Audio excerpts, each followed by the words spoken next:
Bienvenidos a nuestro gran día de martes. Ya lo tenemos todo preparado para nuestra tertulia de actualidad, en la que hoy nos acompañan Mohamed Mustafa y Sergio Chávez. Además, en la segunda parte de nuestro programa de hoy tendremos con nosotros a nuestra psicóloga Alejandra Ferreras. Ya saben que no podía venir ayer porque teníamos la sesión ordinaria del Pleno y hemos pasado su sección, en este caso, al martes. Antes, como siempre, comenzamos con nuestro habitual repaso a la prensa y la portada del diario El País.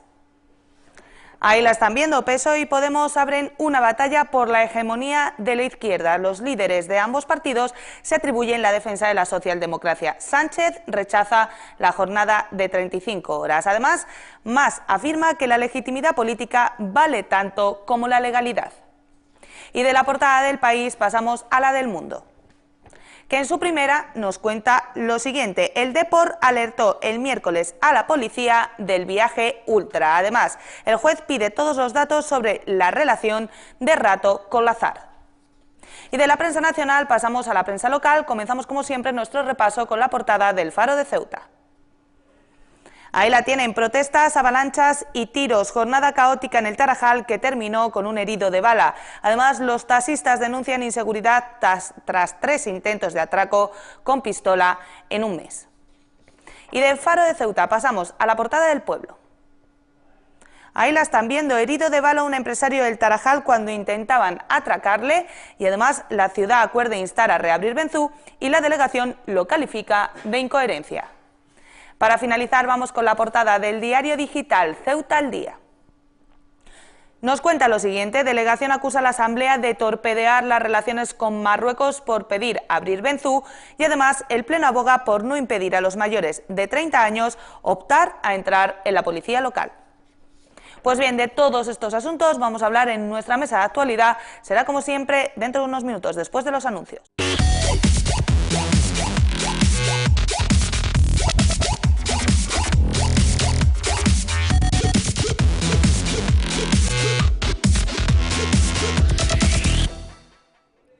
Ya estamos aquí de vuelta en Gran Vía. Me acompañan como cada martes Sergio Chávez, bienvenido. Muchas gracias. Mohamed Mustafa, bienvenido. Muchísimas gracias. Y ya saben que tenemos hoy noticia de última hora, que son los datos del paro. Nos cuenta el diario El País que el número de cotizantes registra en noviembre el mayor alza desde 2007. El número de desempleados registrados baja en 14.688 personas. De todo lo que tiene que ver con el paro, también de los datos de nuestra ciudad, hablaremos en la segunda parte de nuestro programa, ya saben, en la tertulia que dedicamos al ámbito local. Vamos ahora con las cuestiones de ámbito nacional que nos traen las portadas de los dos grandes diarios, El País y El Mundo, y comenzamos por la primera, que nos cuenta el diario El País. Dice que PSOE y Podemos abren una batalla por la hegemonía de la izquierda, y yo quiero saber cómo lo ve en este caso Sergio Chávez. Sergio, yo sé que tú, siempre que hablamos de Podemos, dices lo mismo, que hasta que no lleguen, hasta que no haya un programa, hasta que no gobiernen, poco se puede hablar de ellos, pero lo cierto es que día tras día, cada vez que nos sentamos en esta mesa, nos acabamos encontrando con un titular sobre esta formación,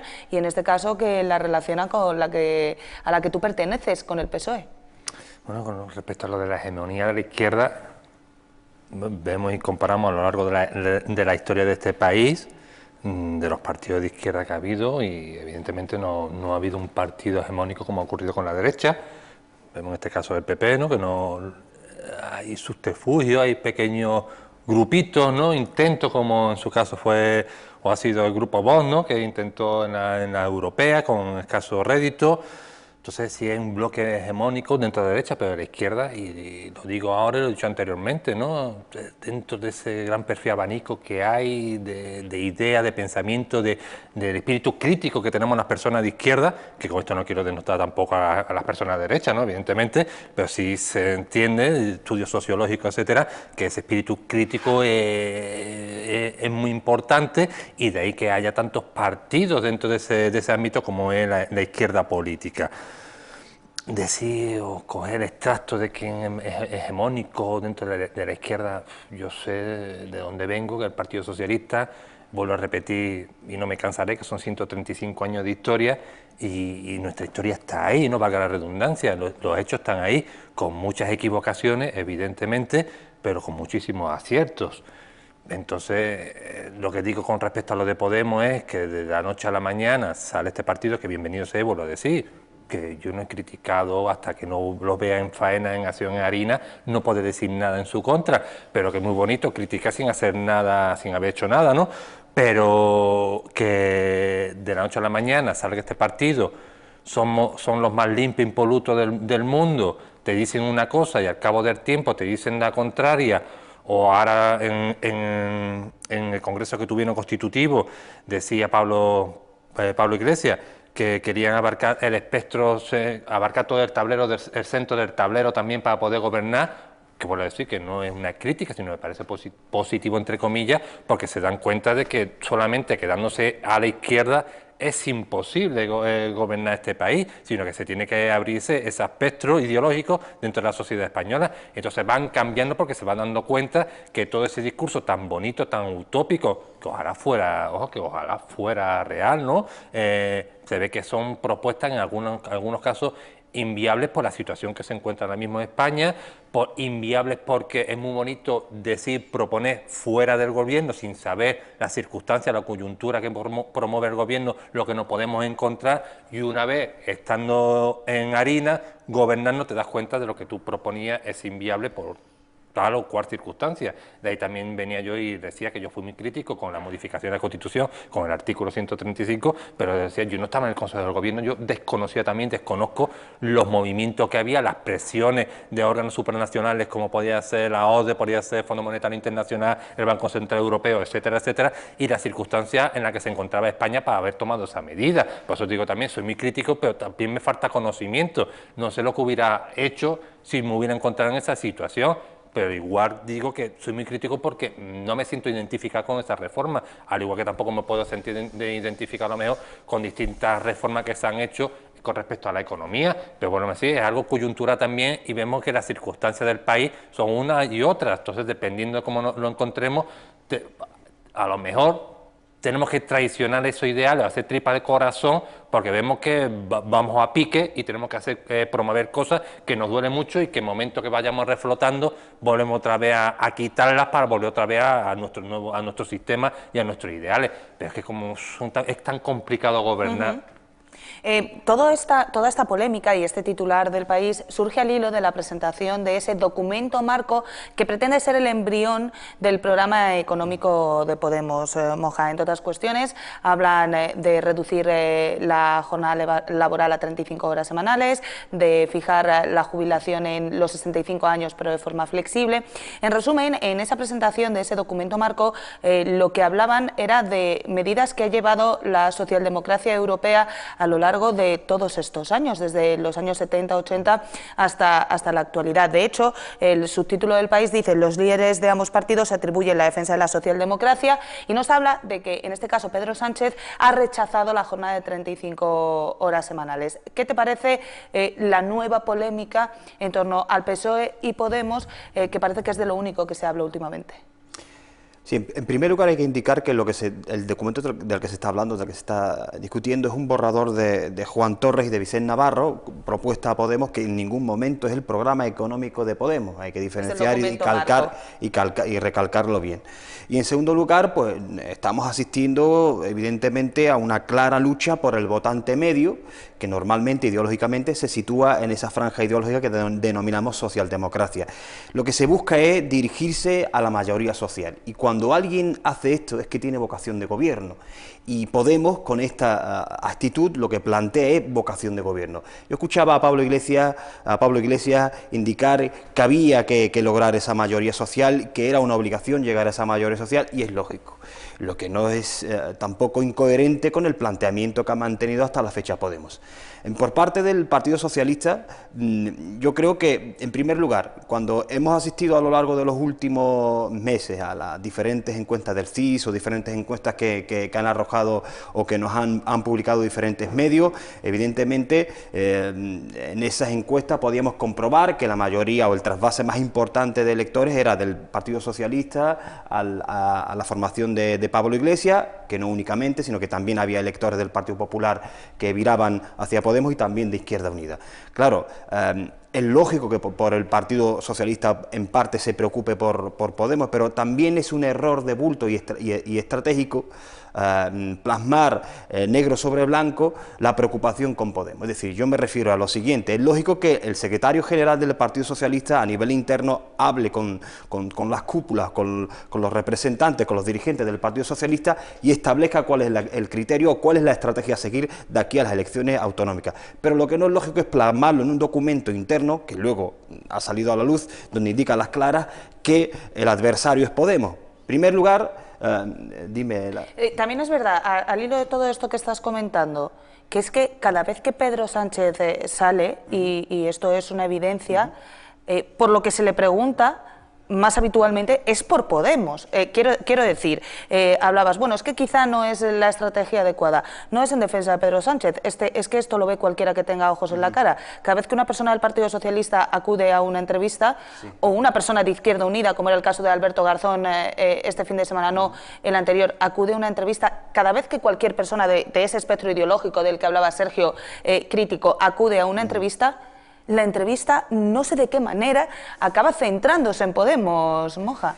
Es lógico, Laura, es que en los últimos 36 años de la reciente democracia española nosotros hemos vivido algún fenómeno como el de Podemos, no. Es decir, ha habido una sensación de hartazgo, de desapego hacia la política que ha generado una indignación y que esa indignación se ha articulado, ha cristalizado en una nueva formación política capaz de desalojar al partido de izquierda que en esa zona hegemónicamente ganaba, y esto es así porque hemos tenido 14 años de gobierno de Felipe González y otros 8 años de gobierno Zapatero en los últimos 36 años. Entonces, hablar de que el Partido Socialista era hegemónico en la izquierda, esto es lógico y esto es impepinable e indiscutible. Entonces, por primera vez en esta reciente historia democrática de nuestro país, cristaliza una alternativa a la izquierda, que esto era, como muy bien indicaba Sergio, porque la izquierda española se ha caracterizado por esa atomización. Sin embargo, Podemos ha logrado, en primer lugar, reunir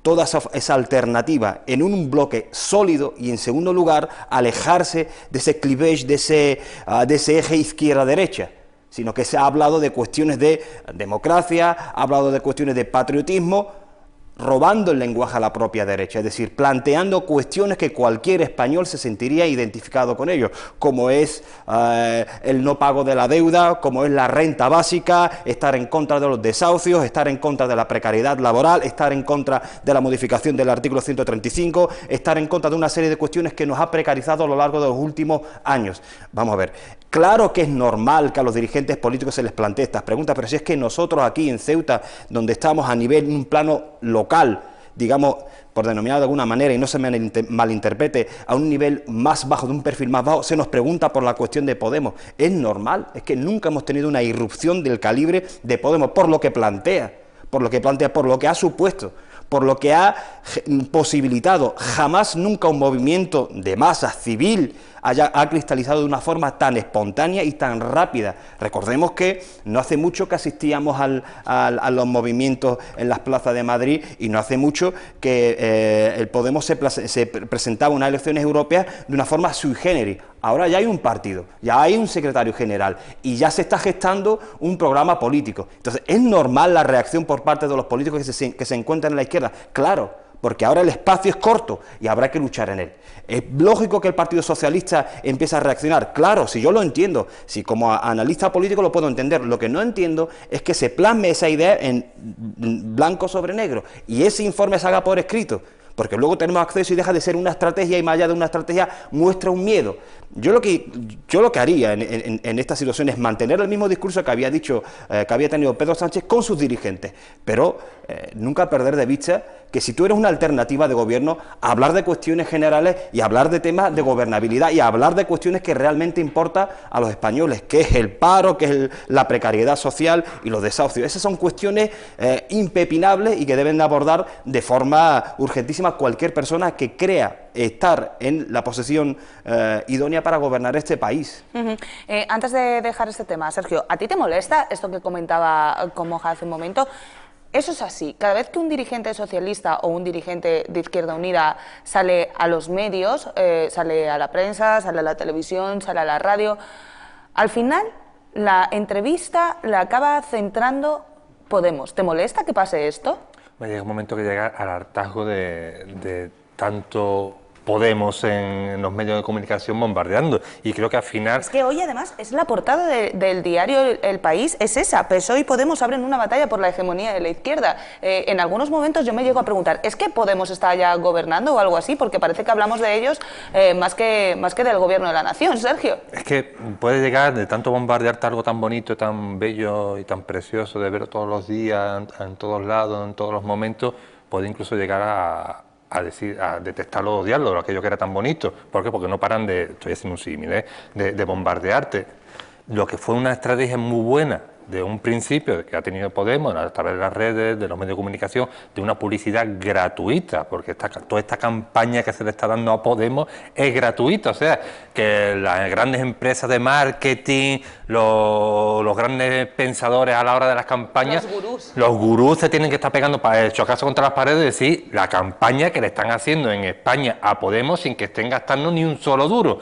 Todos los medios de comunicación, sin ningún anuncio en prensa, en radio, sino propiamente dicho, los periodistas y los propios políticos, los distintos ámbitos de ideología de grupos, partidos políticos en este país, le estamos haciéndole la campaña de manera gratuita, pero también puede ser contraproducente, como lo que yo decía, porque de tanto hablar de ellos, al final puede llegar al hartazgo por parte de la población, de esos ideales, ese rugir en las tripas, decía hay que ver que llegan esta gente por fin, y esas decepciones, porque sin gobernar, vuelvo a decir, de esos principios que decían nada más nacer, quitamos toda la criba, toda la deuda que tenemos, están diciendo de una criba, están viendo que tienen perspectiva de gobernar según vienen las encuestas, están viendo que tienen que retroceder, que ese discurso tan bueno, tan bonito de los máximos, están ahora reduciendo, lo que por otra parte puedo decir que me parece coherente, o sea que no es una crítica destructiva, sino que me parece coherente de que, ojo, hay que tener cuidado con lo que podemos estar diciendo, que a lo mejor podemos gobernar y la gente no van a reclamar todo aquello que hemos dicho desde el principio, que por eso nos ha apoyado. Hay que poner el pie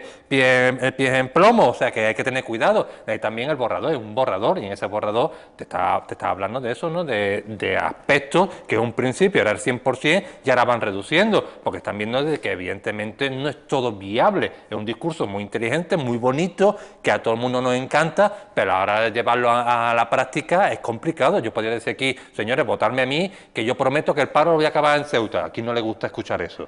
Hombre, algún dirigente de este país ha prometido en portadas acabar con el paro. Lo estaba viendo. Del paro hablaremos en la segunda parte, porque hoy también tenemos para hablar, pero yo no quiero centrar toda la tertulia en este asunto de la hegemonía, de si el PSOE, de si Podemos, de si Pedro Sánchez dice que no a las 35 horas, que si Pablo Iglesias dice que sí, que quién es más socialdemócrata que quién. No quiero centrar la tertulia en eso, así que nos vamos a ir a hablar del otro gran asunto del fin de semana, que ha sido ese desgraciadísimo suceso que yo personalmente creo que tiene poco que ver con el fútbol, tiene poco que ver con los verdaderos aficionados al fútbol, los que cada fin de semana disfrutamos viendo a nuestro equipo, lo pasamos bien, somos felices cuando gana y lo damos todo, y para nosotros es una alegría máxima, y sufrimos también, por qué no decirlo, cuando nuestro equipo pierde. Les estoy hablando de ese suceso que se producía en las inmediaciones del Calderón, que acababa con el asesinato, con la muerte de un ultra del Deportivo de La Coruña, que era lanzado al río, y ahora se está intentando ver qué falló, cómo se pudo llegar a esa situación. No está muy claro si hubo una quedada, si no hubo una quedada, no está muy claro cómo los ultras del Deportivo de La Coruña llegaron a Madrid sin que nadie los detectara, no está muy claro tampoco cómo pudieron movilizarse los ultras del Frente Atlético sin que nadie en Madrid se diera cuenta, y todo ello acabó en una batalla campal a menos de 1 kilómetro del estadio Vicente Calderón, y como estamos hablando con un muerto, con una persona que moría en esos enfrentamientos entre ultras de dos equipos. Moja, los que somos amantes del fútbol, esto nos pone los pelos de punta, y como yo digo, los clubes tienen que empezar a mirárselo y ver qué hacen con esta gente que al final acaba entrando en los estadios.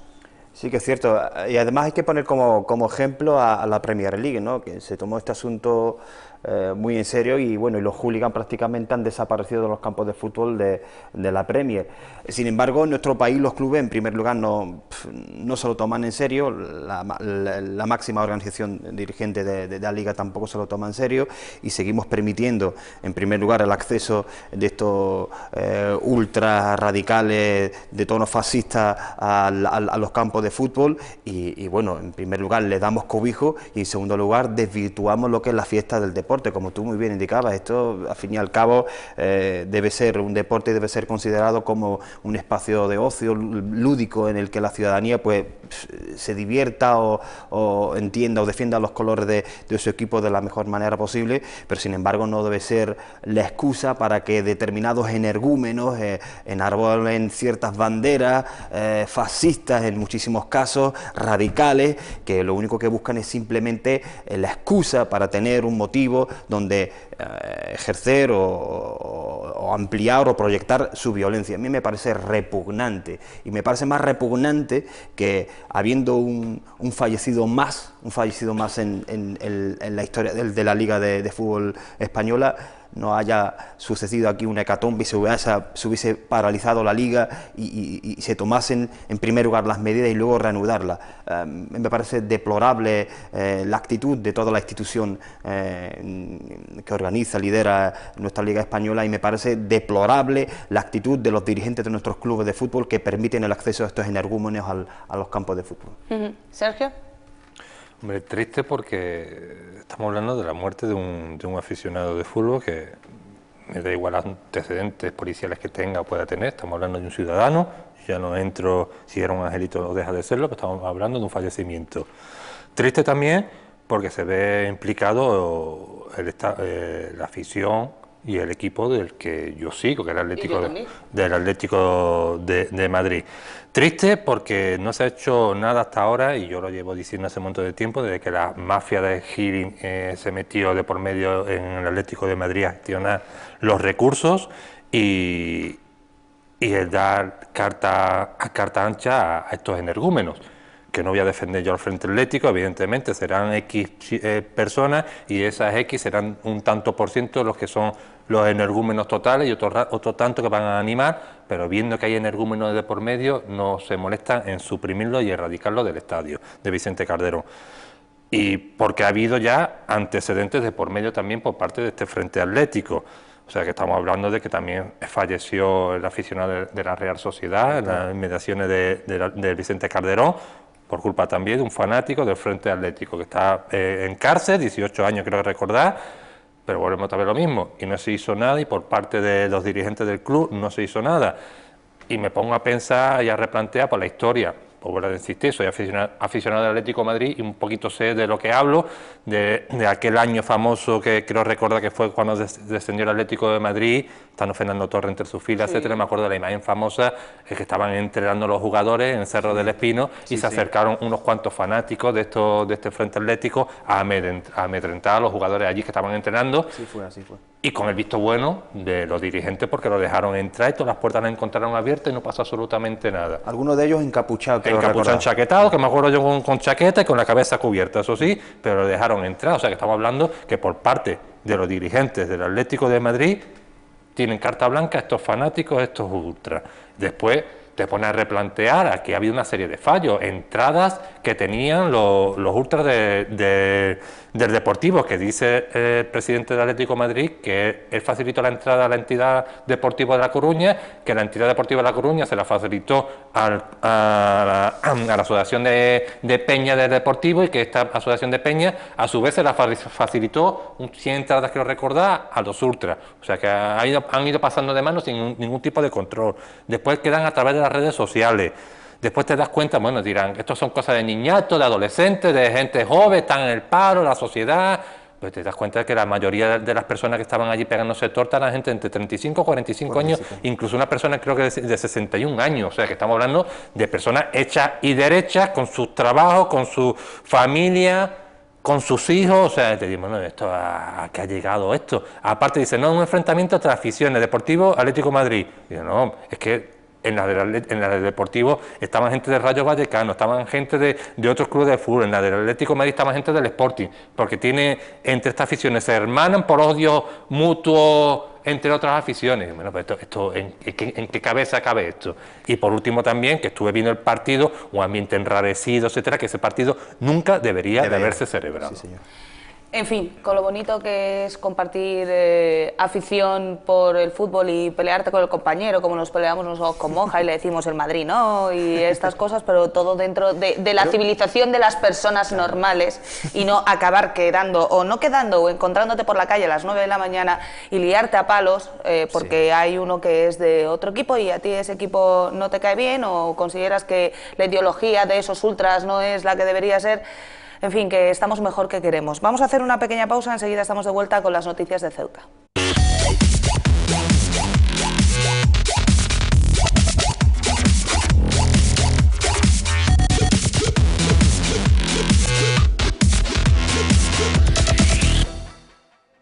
Y llega la hora de conocer las noticias de Ceuta, como siempre, con Nacho Gallego. Nacho, ¿cómo va la mañana? Pues muy buenas, Laura. El paro bajó en 47 personas en Ceuta durante el último mes de noviembre. La cifra total de desempleados se queda así en 12.905 personas y continúa por debajo de la barrera de los 13.000. El Servicio Público de Empleo ha dado a conocer los datos referentes al desempleo del último mes y en Ceuta el paro bajó en 47 personas con respecto a octubre. En total la cifra se queda en 12.905 personas sin trabajo, lo que es un incremento de 122 desempleados con respecto al año pasado. Por sectores, servicios es el que más tira del carro, con una reducción del paro de 58 personas, seguido por construcción, donde los desempleados bajaron en 24. Por contra, agricultura e industria hicieron subir el paro. Por sexos hay 5.435 hombres sin empleo por 7.470 mujeres y por edades hay 2.223 menores de 25 años sin trabajo por 10.682 de otras edades. Otro dato importante que ofrece el SEPE es el de las personas que reciben algún tipo de prestación por desempleo. En Ceuta hay 4.609 desempleados que cobran ayuda económica, es decir, que 1 de cada 3 personas sin trabajo en la ciudad reciben alguna de estas ayudas. Cambiamos de asunto. Ayer se celebraba el pleno ordinario del mes de noviembre y la Asamblea acordaba por unanimidad el estudio de reapertura del paso fronterizo de Benzú, una medida para paliar el difícil escenario de los polígonos del Tarajal, una propuesta que deberá pasar primero por el Ministerio del Interior y finalmente por el gobierno marroquí. Si se busca una solución hay que ser valiente y decir la verdad. Los polígonos del Tarajal solamente recuperan la normalidad cuando se abra Benzú. Que dentro de los trabajos que se viene desarrollando en relación con el comercio transfronterizo a través del Tarajal, plantear a las instancias competentes que se estudie la posibilidad de reaperturar el paso de Benzú, sabiendo que esta decisión también depende de la posición al respecto de las autoridades marroquíes. Y a este respecto, delegación del Gobierno ha enviado un comunicado en el que aclara que ni el Gobierno de España ni el de Marruecos contemplan la posibilidad de aperturar para mercancías el paso de Benzú. Desde la Plaza de los Reyes aseguran literalmente que plantear estas cuestiones cuando no se es responsable final de las consecuencias demuestra un grado preocupante de incoherencia que en nada beneficia las relaciones con Marruecos y destaca además que los responsables últimos de adoptar una decisión así serían precisamente los dos gobiernos implicados, no la ciudad autónoma. Y por otro lado, el Pleno de la Asamblea dio ayer luz verde a una moción de urgencia planteada por la diputada Fátima Hamed, por la que se permitirá acceder a los mayores de 30 años a la policía local. Recordamos que el portavoz del Ejecutivo, Emilio Carreira, anunció que en el próximo año serán convocadas 5 plazas para policía.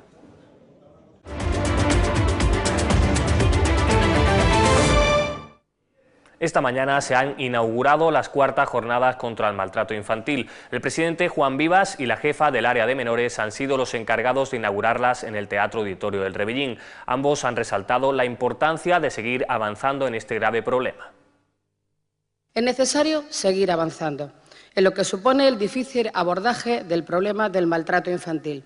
El principal objetivo de estas jornadas, que vienen celebrándose anualmente en nuestra ciudad, es analizar la problemática del maltrato en general en todas sus distintas tipologías y manifestaciones. Me parece que es uno de esos asuntos que son útiles para medir la altura cívica y moral de una determinada sociedad.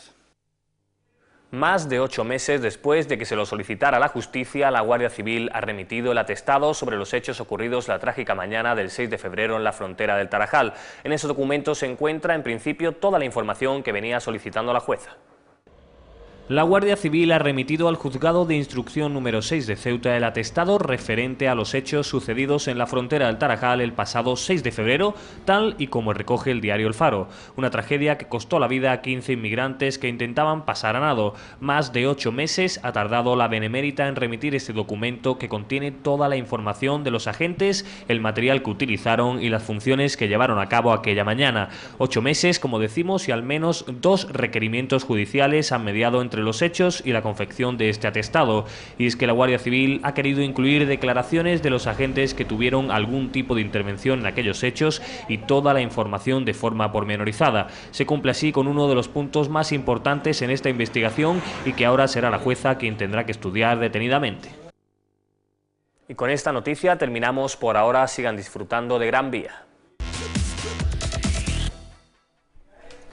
Muchísimas gracias, Nacho. Vamos a comenzar hablando del paro, si os parece. Reducción a nivel nacional en algo más de 14.600 personas. En lo que se refiere a Ceuta, el paro ha disminuido en 47 personas, se sitúa en 12.905, de las que tan solo 4.609 cobran una prestación por desempleo. Es decir, hay más de 8.300 personas que no cobran prestación por desempleo en nuestra ciudad. Sergio, ¿qué te parece? Por una parte, todo lo que sea reducción del paro siempre me alegro, aunque sea solamente una persona, en este caso 47 personas en nuestra ciudad. Pero volvemos otra vez a lo mismo, estamos hablando de 12.905 personas en el paro, a eso tenemos que dentro de 9 meses sumarle la cifra de las personas que están trabajando ahora mismo en el plan de empleo, que quita de un año para otro siempre un gran porcentaje, no sé cuántos son contratados, creo que son 1.000 y pico, creo, no sé exactamente.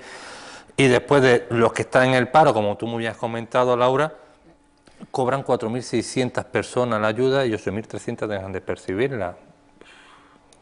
Es que no me gustaría ponerme en el pellejo de estas 8.300 personas que no cobran ningún tipo de prestación. ¿Cómo pueden subsistir? ¿De qué manera pueden pasar del día a día? Complicado. Y la verdad que a nivel, dicen, bueno, 8.300 son pocas, pero estamos hablando a nivel de la circunscripción de Ceuta, del ámbito de Ceuta, no del ámbito de España. Ojalá fuera de España total estuviéramos hablando. Pues la verdad que es triste estos datos, y son datos que vemos repetidamente, por desgracia, mes tras mes, año tras año, que no varían, sino todo lo contrario, que se van incrementando y no vemos ninguna solución. Y me vaya a tachar de machacón con respecto a los mismos temas, pero como ha comunicado tu compañero en el noticiario, 5 plazas de policía local para el año que viene. Podemos decir lo mismo, que el único futuro que vemos en esta ciudad es policía local, bomberos por parte de la ciudad autónoma. Monja, ¿qué te parecen estas cifras del paro? Bueno, demuestran y evidencian que el mercado laboral pues se está moviendo en esa estacionalidad en primer lugar, y en segundo lugar en la precariedad. Y en tercer lugar, pues deja desamparadas a muchísimas personas que salen de ese circuito del mercado laboral y dejan de cobrar prestaciones y, bueno, prácticamente no reciben ningún tipo de ayuda. A esto hay que sumarle que el gobierno de la ciudad, que gestiona un salario social, algo parecido a la renta básica, este año congela ese tipo de presupuesto. Por lo tanto, más allá de apostar por incrementar estas partidas, lo que ha hecho es congelarlas y dejar prácticamente desamparadas a estas personas, algo que desde aquí quiero lamentar profundamente. En segundo lugar, a mí me gustaría destacar una cosa en estas cifras, ¿no? Y es que las estadísticas del Ministerio de Empleo no muestran la evolución de la población activa, es decir, esas personas que van buscando empleo, sino las personas que están inscritas en las oficinas de empleo. Entonces, la diferencia que hay entre el número de afiliaciones y el número de personas inscritas es brutal. Entonces, ¿a qué se debe esto? Yo creo que, en primer lugar, efectivamente, por un lado ha habido gente que ha encontrado empleo y, como muy bien decía Sergio, que congratularse la medida de que algunas familias han encontrado un respiro, pero también hay pérdida de personas inscritas en el paro, es decir, que abandonan nuestro país. Y esto hay que recalcarlo de nuevo para que la gente sepa que capital humano que hemos formado a lo largo de los últimos años está huyendo de nuestro país o están forzados a irse. Y en segundo lugar, un dato que evidencia la precariedad particularidad de estos contratos es la contratación de indefinidos, ¿no?, que era el 8,5% si no recuerdo mal, lo que indica de cada 10 nuevos contratos, apenas uno firma un contrato indefinido. Entonces ha habido una apertura máxima a la flexibilidad laboral y en este sentido hay que decirlo, la reforma laboral del Partido Popular ha sido un éxito porque ha precarizado los empleos, en segundo lugar ha flexibilizado el despido y en tercer lugar pues deja desamparado al empleado frente a los intereses del empresario, que eran los lobbies que presionaron para que existiese esta reforma laboral. Hablábamos y hablamos muchísimas veces hemos pasado de tener a esa población trabajadora a una población precarizada y esto es así. Y esto es así porque, además de estar trabajando ahora, decíamos, bueno, la fortuna de encontrar un empleo, ¿no? Pero ahora es que es tener la fortuna de encontrar un empleo que nos ayude a vivir, porque aún trabajando, aún cobrando, seguimos siendo pobres. Y esto es muy, muy, muy penoso, porque aparte de la situación social que se viva o familiar, hay que indicar que la capacidad para acceder o subir en las escalas sociales es prácticamente nula.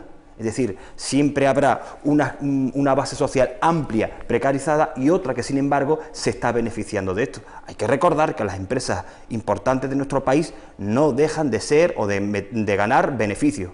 Y año tras año durante esta crisis. Entonces, cabe plantearse, ¿estamos ante una crisis o estamos ante una estafa? Yo creo que estamos ante una estafa claramente, porque las empresas aumentan su patrimonio y aumentan sus beneficios y, sin embargo, los trabajadores seguimos perdiendo masa salarial.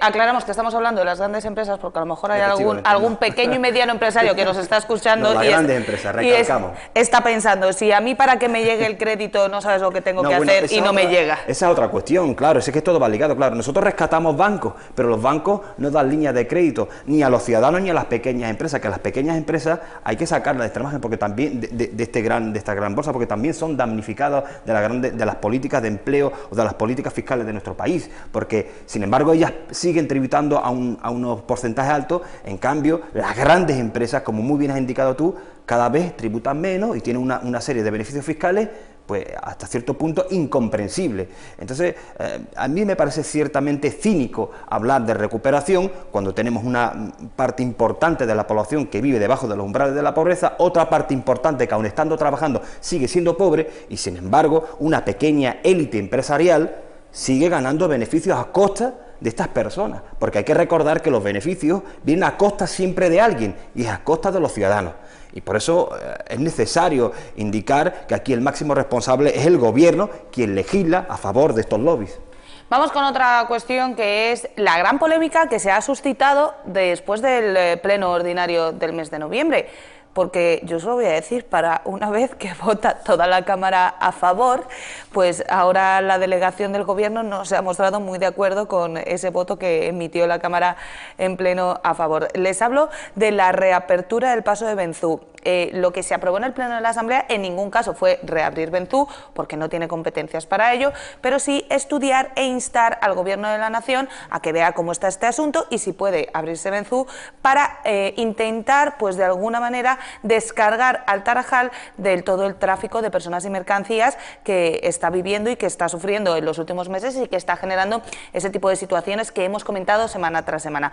Pues bien, el Pleno de la Asamblea lo aprueba por unanimidad y apenas unas horas después, delegación del Gobierno ha enviado una dura nota de prensa en la que tacha, entre otras cuestiones, y se lo voy a leer para no equivocarme, dice la delegación que la Asamblea torpedea las relaciones con Marruecos por pedir reabrir Benzú. Dice también Ceuta al Día, lo ha podido ver también en nuestros servicios informativos, que es un durísimo comunicado que no escatima reproches a la Asamblea de Ceuta y que anuncia delegación que ni Marruecos ni España están por la labor de abrir el paso fronterizo de Benzú en contra de, bueno, pues de ese acuerdo alcanzado en la Asamblea de Ceuta. Sergio, ¿qué te parece este asunto? Yo lo digo, para una vez que se ponen todos de acuerdo en el Pleno y ahora la que está en desacuerdo es delegación del Gobierno.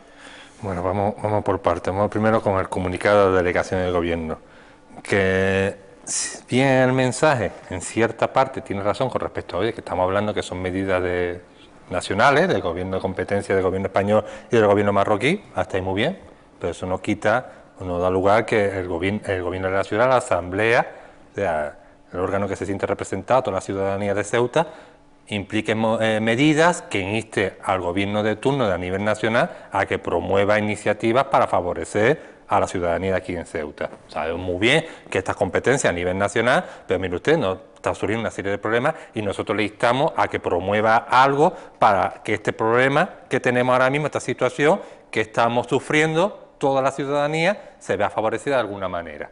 Entonces, vale, muy bien que la delegación de gobierno diga, ojo, pero aquí la competencia es mía, muy bien, pero nosotros le instamos a que ponga algo de por medio. Por otra parte, no me sorprende tampoco por el delegado del gobierno, porque mira que han pasado delegados del gobierno y delegadas, en este caso Mari Carmen, en paz descanse, del gobierno por Ceuta, pero yo creo que este se lleva el premio a todos los premios de todos los delegados. Mira que han pasado inútiles, ineficientes, ineficaces, despropósitos variopintos, y este hombre por lo único que se le va a recordar es por las tonterías que suelta por esa boca.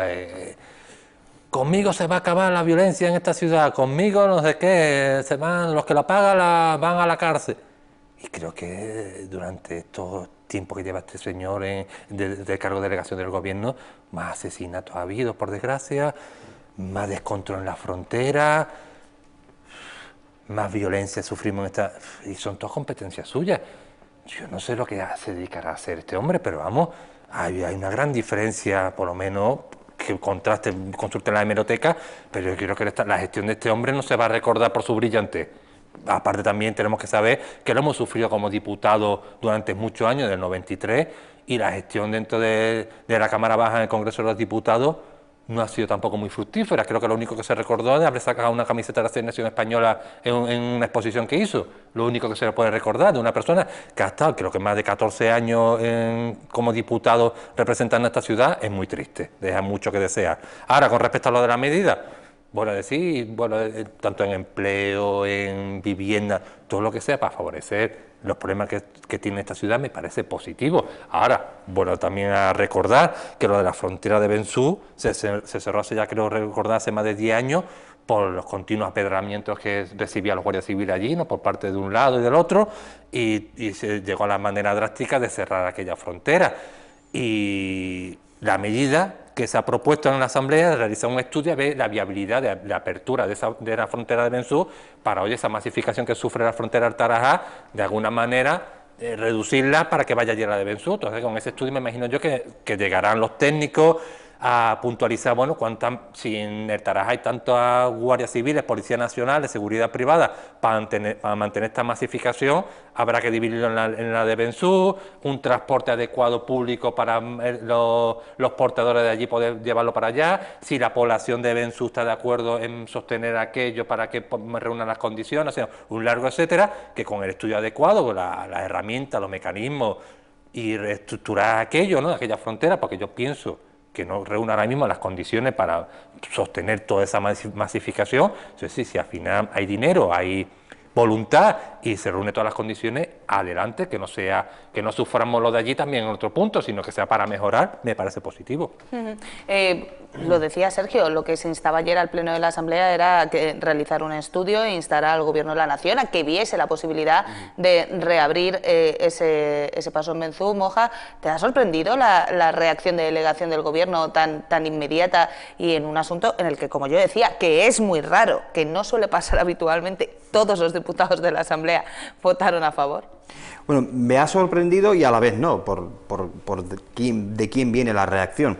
Mira, a mí me gustaría ser claro, ¿no? Y yo le voy a pedir al Partido Popular que tenga las ideas claras, porque con la reapertura del paso de Bensú, lo que subyace o lo que realmente la pregunta que debemos hacernos y que debe hacerse mejor el Partido Popular, porque es quien sustenta al gobierno de la ciudad y quien le está representando ahora mismo en la delegación del gobierno, es: ¿deben seguir funcionando los polígonos del Tarajal? Es decir, los empresarios que están en el polígono del Tarajal deben seguir funcionando. La delegación del gobierno, por parte de sus representantes, ya ha dicho que el polígono solamente representa unos intereses particulares y empresariales de determinadas personas. Esto lo ha dicho el delegado del gobierno, y sin apenas despeinarse. Sin embargo, nosotros, desde Caballas, entendemos que es un interés prioritario, primordial, de vital importancia para Ceuta la existencia del polígono del Tarajal y el bienestar de los empresarios del polígono del Tarajal. Y lo digo por el siguiente dato que es incuestionable. El 20% de la riqueza de la ciudad se genera en el polígono del Tarajal. Si nosotros damos esta contestación y los datos avalan que el polígono del Tarajal debe seguir existiendo, la siguiente pregunta que hay que hacernos es cómo mantenerlo. Es decir, cómo tenemos un espacio que genera riqueza y empleo en las mejores u óptimas condiciones. En primer lugar, tenemos un problema de espacio físico, que eso es incuestionable, Laura. Realmente ahora el espacio del Tarajal se ha quedado pequeño y para la cantidad de mercancías, la cantidad de porteadores que se genera, necesitamos desahogarlo de cualquier forma. Y una idea es la apertura del paso de Benzú. Y esta idea, como muy bien has indicado tú, pasa en primer lugar por la voluntad política. Y la voluntad política se ha expresado de forma unánime en el máximo órgano de esta ciudad, que es el Pleno de la Asamblea y no la delegación del Gobierno. La ciudadanía, a través de Caballa, a través de la propuesta de Caballa, se ha pronunciado ayer y ha dicho que sí, quiere que se estudie la reapertura de Benzú. En consecuencia, el siguiente paso lógico sería aperturar, como muy bien ha indicado Sergio, una serie de informes técnicos, una serie de informes jurídicos, hablar con las instancias que sean, ya sea Marruecos, Gobierno de la Nación, Delegación del Gobierno, para estudiar esta posibilidad. Sin embargo, nos encontramos con una nota de prensa inaudita, torticera, de vergüenza y que traiciona los intereses de Ceuta y los ceutíes. Esto hay que decirlo y dejarlo claro.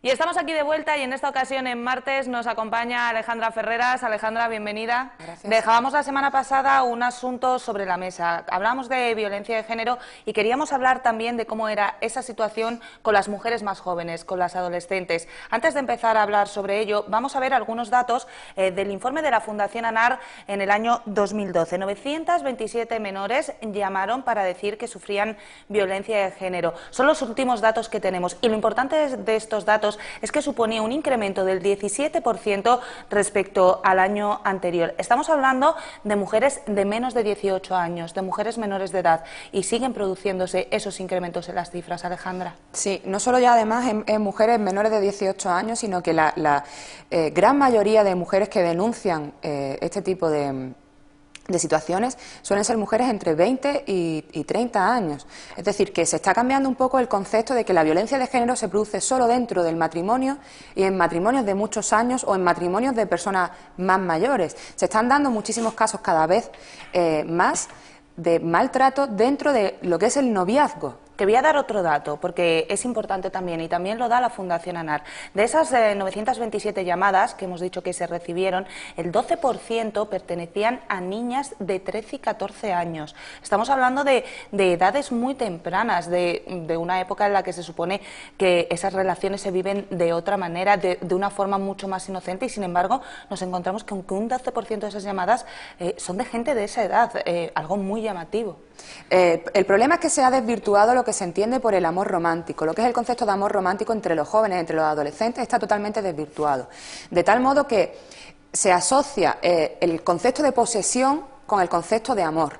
Y aparte ya también tenemos un añadido que son las nuevas tecnologías que están sirviendo como herramientas, no es que esté potenciando, sino que están sirviendo como herramientas para el maltratador, para ejercer un mayor control sobre su pareja, y además está consiguiendo que parejas que no tendrían por qué verse en ese tipo de situaciones al final desemboquen en un amor controlador, y el amor controlador tarde o temprano va a acabar ejerciendo un maltrato, primero psicológico y es probable que en un futuro físico. Hemos hablado mucho no vamos a decir nuevas tecnologías, vamos a decir las tecnologías porque ya están a la orden del día. Hablamos de ellas en el caso del bullying, hablamos de ellas la semana pasada cuando hablábamos de la violencia de género en general. En el caso de los adolescentes parece que más todavía, viven pegados a un teléfono. Muchísimo más. Sirve sobre todo a la hora de, como he dicho, de controlar a tu pareja. Sobre todo porque cada vez las tecnologías, como tú dices, las nuevas tecnologías ponen más fácil el saber dónde está la otra persona, a qué hora se ha conectado por última vez, qué está haciendo en ese momento, si está hablando con alguien más, de tal manera que al final crea la necesidad en tu pareja de saber 24 horas al día lo que está ocurriendo en tu vida, olvidando esa parcela personal que cualquier ser individual debe tener. En el momento que tú obligas a una persona a darte cuenta de todo lo que haces a lo largo del día, estás ejerciendo una presión tremenda sobre ti, porque ya se mezclan con temas de desconfianza hacia tu pareja, típico, las 3 de la mañana y estás conectado. ¿Con quién estarás hablando? Primero, a lo mejor no estoy hablando con nadie, estoy simplemente navegando por la red o estoy simplemente viendo Facebook. Segundo, sí, a lo mejor estoy hablando con alguien, pero es que no ocurre absolutamente nada, porque yo estoy hablando con una persona que no seas tú, sea de mi mismo sexo o sea del sexo contrario.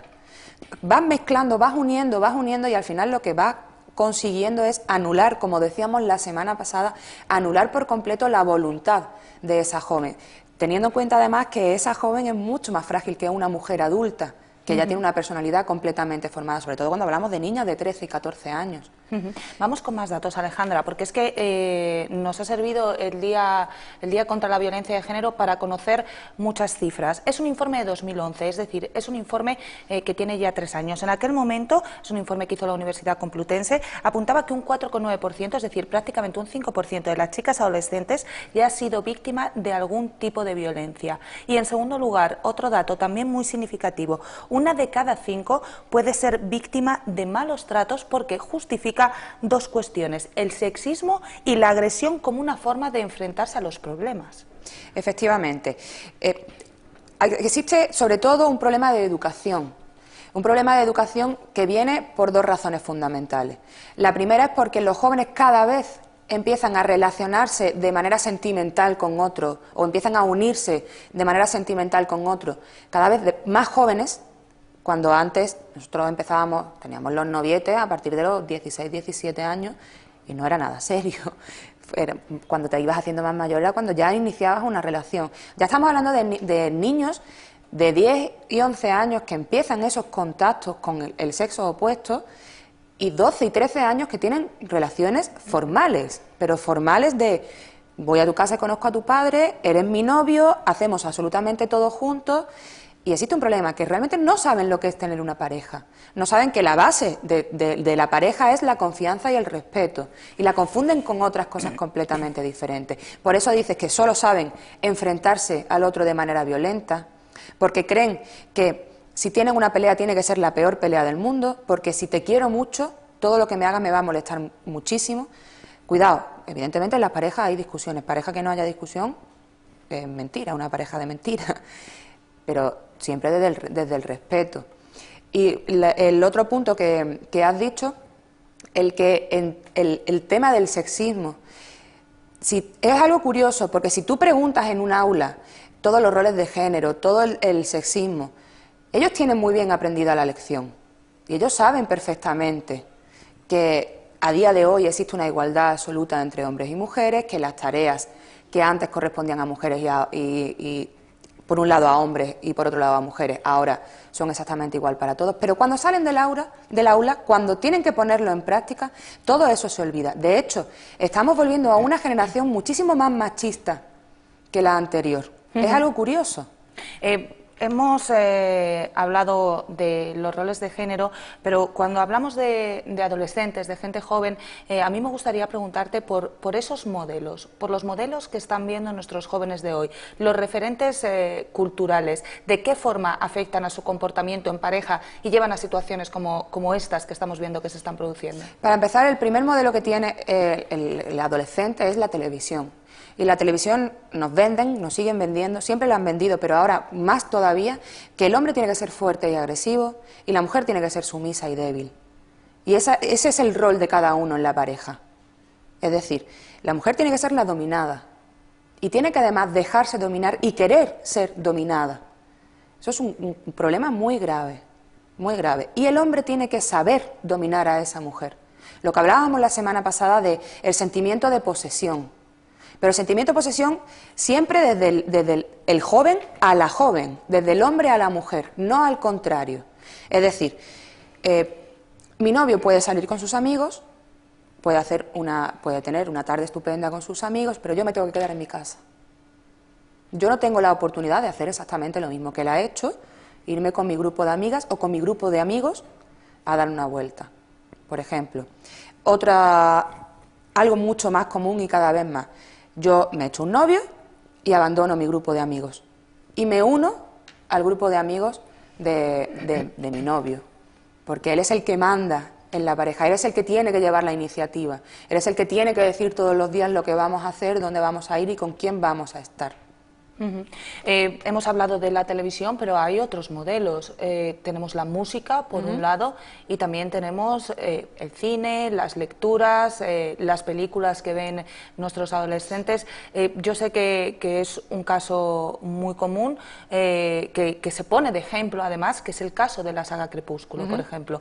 Una saga que prácticamente todos los adolescentes han leído y que nos deja muy claros una serie de modelos que están bastante fuera de lo que se está tratando de enseñar en las escuelas. Por un lado, una chica absolutamente sumisa, un chico que sabe que le va a hacer daño pero sigue con él. Quiero decir, es que son roles absolutamente anticuados y que sin embargo han tenido un éxito arrollador entre los adolescentes. Alejandra. Partiendo de la base de que estamos hablando de un amor, de una relación que corresponde a dos personas adultas y transcurre dentro de un instituto, porque ellos dos son dos adolescentes y están viviendo una historia de amor que no corresponde a la edad que ellos tienen. Ya ahí ya vamos fallando. Y después lo que tú dices, tenemos a la chica frágil que tiene que ser cuidada, que tiene que ser protegida, No, la mujer no tiene que ser cuidada. Es genial que tenga a su pareja y que la cuide, pero igual que ella cuidará a su pareja. Es algo bidireccional, pero no tiene que sentirse protegida, porque al final llegamos al sentimiento del sin ti no soy nada. Sin ti no soy nada, te necesito, que lo decimos y es muy romántico y es precioso y realmente muchas veces lo sentimos, pero cuando lo llevamos al extremo que tú dices, al extremo de es que sé que te voy a hacer daño, pero aún así sigo contigo porque te amo con toda mi alma. Y ella, sé que me vas a hacer daño, pero sigo contigo porque no puedo renunciar a tu amor. Vamos a ver, primero, ¿me vas a hacer daño por qué? En este caso es evidente. Es ficción, está claro, pero lo podemos extrapolar perfectamente a una relación entre jóvenes adolescentes, en el que el hacer daño es, pues, te voy a ser infiel con otras chicas porque evidentemente tengo 14 años y no te puedo prometer amor eterno porque no estoy capacitado para prometerte ese amor eterno. O puede ser el no sé gestionar bien las discusiones y siempre tengo que quedar por encima tuya, porque es lo que me han enseñado, que el hombre siempre tiene que quedar por encima de la mujer. Todo esto lleva, Alejandra, a que no se detecten las actitudes de desigualdad, y si algo no se detecta es muy difícil gestionar el problema. Muy complicado. Lo que sí es cierto que hay muchas señales para esas jóvenes adolescentes, para que se den cuenta, empiecen a darse cuenta de que su relación es una relación tóxica, su relación no es realmente una relación de amor. En el momento que tu pareja ridiculiza a tus amigos, por ejemplo, no, es lo mismo que decíamos la semana pasada, controla lo que te tienes que poner y lo que no te tienes que poner. Ya, yéndonos a las tecnologías, controla tu última conexión, siempre además es motivo de discusión. Controla de quién te has hecho amigo nuevo en el Facebook y no te gusta o no le deja, te humilla delante de sus amigos o te ridiculiza porque siempre tiene que quedar por encima tuya. Mira la tonta esta, siempre va a ser él mejor que tú. Todo eso no se puede permitir. Los celos, esos celos desmesurados, esa desconfianza, el tener que estar siempre justificando todo lo que haces, dando explicaciones de dónde estás, de con quién estás, eso no es una relación de amor. Hablábamos de lo complicado que es detectar estas situaciones en mujeres adultas. Imagino que es aún más complicado cuando la mujer que lo está sufriendo es una chica adolescente, vamos a poner una chica de 14, 15, 16, 17 años, que, como tú dices, tiene unos modelos preestablecidos que le dicen que eso que ella está viviendo es lo que supone el verdadero amor y que es incapaz de identificar que está ante una situación de violencia de género. El problema llega a ser tan grave que si no tiene esa relación, si no tiene ese tipo de relación con su pareja, que es el modelo que ella tiene detrás, realmente considera que su pareja no la ama. Fíjate si llega a ser grave el problema, que se ha normalizado tanto ese tipo de relaciones tóxicas que si no tiene esos comportamientos por parte de su pareja, de celos, de control, de humillar, de incluso llegar a insultar, realmente cree que su pareja no la ama, su pareja no la quiere. Por lo tanto, en este sentido, la única manera de prevención que tenemos con los adolescentes es la educación. Hay que educar a esos jóvenes y hay que enseñarles, vamos, por lo menos conmigo no lo han hecho nunca en el colegio, dudo que con nadie, explicar lo que realmente es una relación, lo que tiene que ser una relación, porque ya nos estamos encontrando ante un problema bastante grave. ¿Cómo pueden unos padres o un educador, un profesor, identificar que está ante una situación de este tipo? Pues mira, es bastante más sencillo que con las personas adultas. ¿Por qué? Porque, como dijimos la semana pasada, el maltratador adulto normalmente, ante los ojos de la sociedad, es un encanto. Y tiene a su mujer como una reina o tiene a su pareja como una reina y nadie se da cuenta dijimos que, bueno, con el aislamiento, en los jóvenes, en los adolescentes, como realmente no existe esa madurez, ni esa premeditación, todo esto ocurre delante de todo el mundo.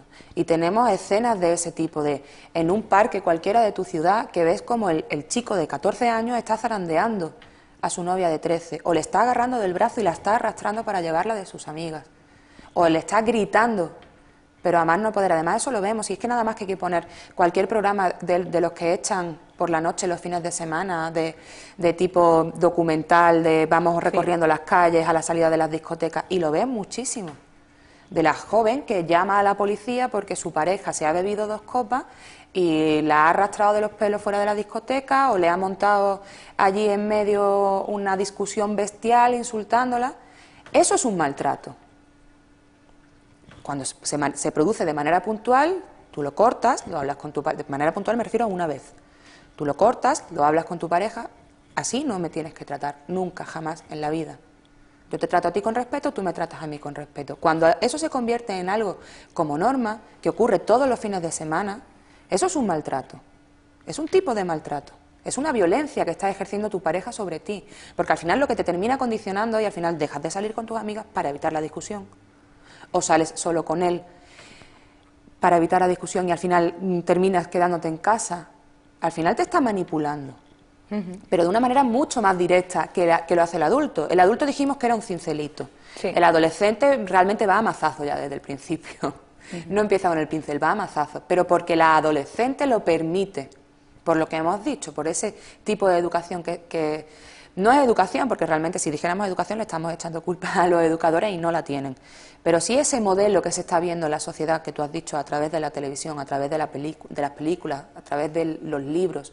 De la música. La música también muy importante. A mí es una cuestión que me llama profundamente la atención, el tema de la música.